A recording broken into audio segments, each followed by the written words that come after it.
Boomer Sooner, everybody. My name's Harry James. Seems like there's always one loss that my Sooners have to kind of refocus themselves.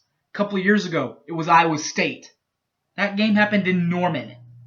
This time, the one loss was on the road at Kansas State. Just like in 2003. Just like in 2012. But this time, it was in Manhattan. Remember 2003, it actually was in Kansas City. 2012, it was in Norman. And this time, it was in Manhattan. We'll go over what happened in Manhattan and how Oklahoma had a chance and should have had a chance, but they didn't have a chance. In a 48-41 victory for the Wildcats. We'll review it, plus my thoughts. Coming up next, Boomer Sooner 1982. Don't go away!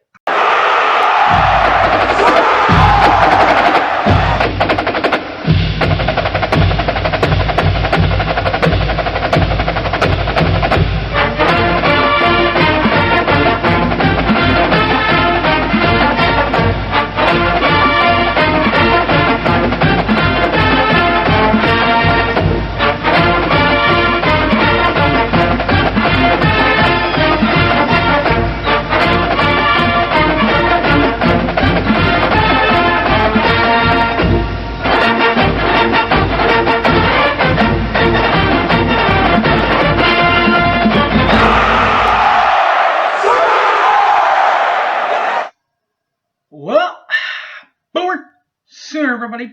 Welcome back to the show. My name's Harry James. First, we'll take a look at the stats from the game in the Little Apple, which ended up being a pretty big apple that the Sooners had to take a bite out of, but just couldn't in the end. But Heisman Trophy winner Jalen Hurts didn't disappoint. In the air, number one, Jalen Hurts had 395 yards. And a touchdown, no picks. His longest passes of the night were both 70-yard dingers. For Kansas State and the Wildcats, it was, well, you all remember L. Roberson. And then it was Colin Klein. Now, the mortal enemy to Sooner fans in the purple is Skylar Thompson. 213 yards in the air, 0 touchdowns, 0 picks, but a long completion of 26 yards. Rushing the ball for Oklahoma, the leading rusher quarterback, Heisman hopeful, former Alabama quarterback Jalen Hurts. 19 pops, 96 yards, 3 touches for the young man. His longest run was from 15 yards out. The Sooners also had Trey Sermon back to form, if you will, but only 3 carries, 9 yards, 0 picks, and a long run of 6 yards. For the Kansas State running game, a lot of it was done by just James Gilbert. He wears number 34. He had 13 pops for a $105 and a touchdown. His longest run was the 26-yarder. Was a 26-yarder, I'm sorry. For Jordan Brown, he also had a good day rushing for the Wildcats. 6 pops, 12 carry. Number 6, Jordan Brown. 12 pops, 63 yards on the ground, 0 touches, but a long of 22 yards. So that's in the air. On the ground, and in the air, you also have to have wide receivers out there to catch the balls, guys. And this time, it was all about number 2, CeeDee Lamb for the Sooners. 5 catches, a $135 and a touch. His longest completion was a 70-yard bomb that actually got the Sooners back in position to try to win the game. The other 70-yard completion went to number 83, Nick Basquin, 2 catches, 83 yards, 0 touchdowns. His longest completion, of course, as mentioned, 70 yards. For the Wildcats offense, Dalton Schoen, 5 catches, 68 yards, 0 touchdowns, but a completion of 26 yards. That was his long. Also, Malik Knowles, 2 catches, 34 yards, 0 touchdowns. His longest completion, 23 yards. And 2 of the better defenses in the Big 12 also went at it. If you look at the statistics going into last weekend. Now that's going into last weekend. And for the much improved Oklahoma defense coming into last weekend, of course. Number 10, Pat Fields, and number 4, true freshman Jaden Davis. Both played well. For this Sooners, number 10, Pat Fields, 7 tackles, 0 forced fumbles, 0 fumbles recovered, 0 picks for the safety. Forced into the starting role because of a suspension to Parnell Motley early. Number 4, Jaden Davis did not disappoint. 6 tackles, 0 forced fumbles, 0 fumbles recovered, 0 picks. For the cornerback, number 4, Jaden Davis. Defensively for the Wildcats, number 20, Denzel Goolsby, 7 total tackles, 0 forced fumbles, 0 fumbles recovered, 0 picks for the defensive back. And defensive back also Elijah Sullivan, 6 tackles, 0 forced fumbles, 0 fumbles recovered, 0 INTs. Special teams for the Sooners.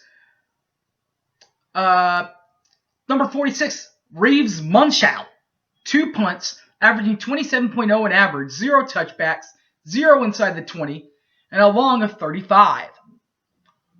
While number 21, Devin and Keeley for Kansas State, 3 punts, 53.3 in average, 0 inside the 20, 0 touchbacks, 1 inside the 20, and a long of 59 yards of a punt.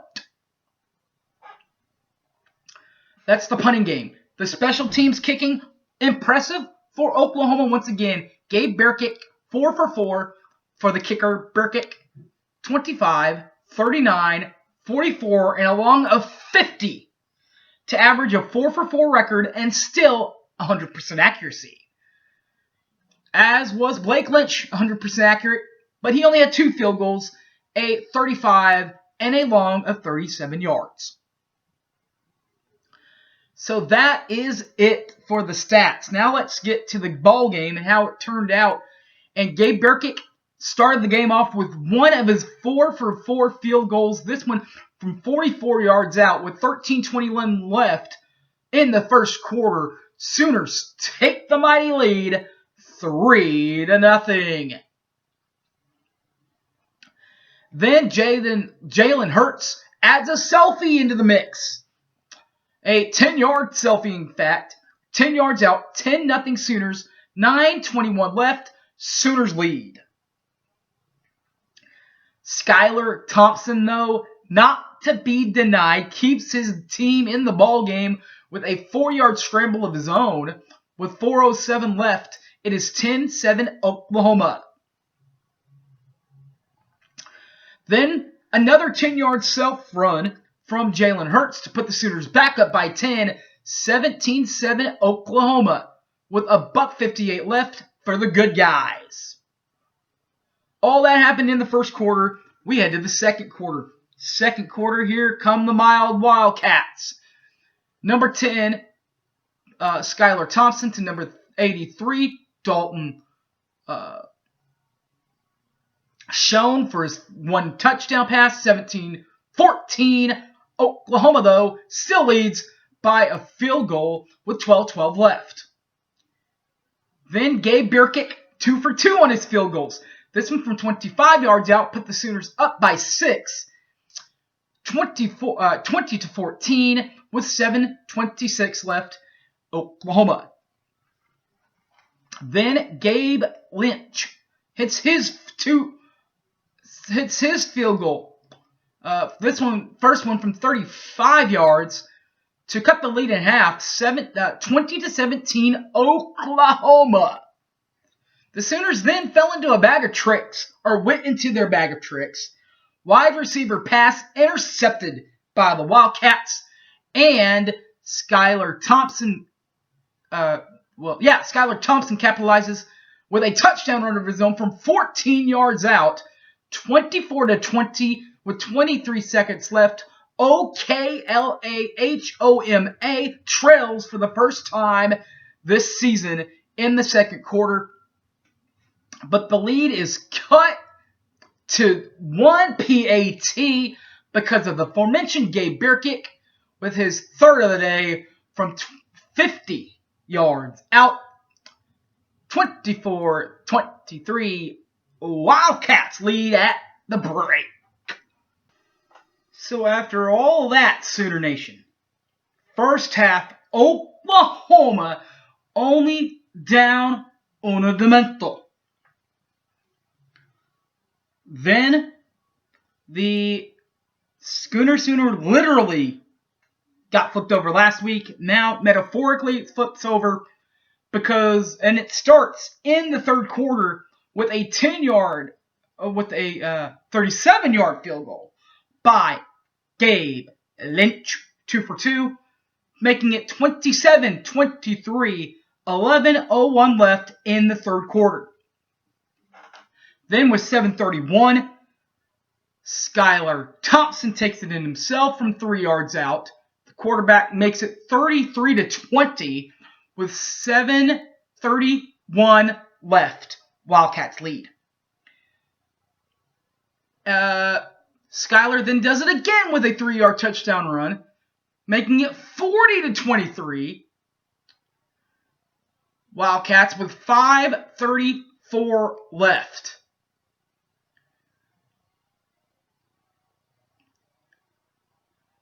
Then it's Gilbert. James Gilbert. 40, making it 48-23, Oklahoma. 12 trails, 5:54 left in the fourth quarter. But here we come, baby, with 12:32 left. Here they come. Strike the band, Boomer Sooner, and it all starts with that guy, Jalen Hurts to that guy, CeeDee Lamb. Touchdown, Oklahoma. 48-30 at this point, with a 2-point conversion that is up and good. So it's 48-30 at this point. The Sooners then add a field goal by Gabe Birkick with buck 45 left, 39 yards out, up and good.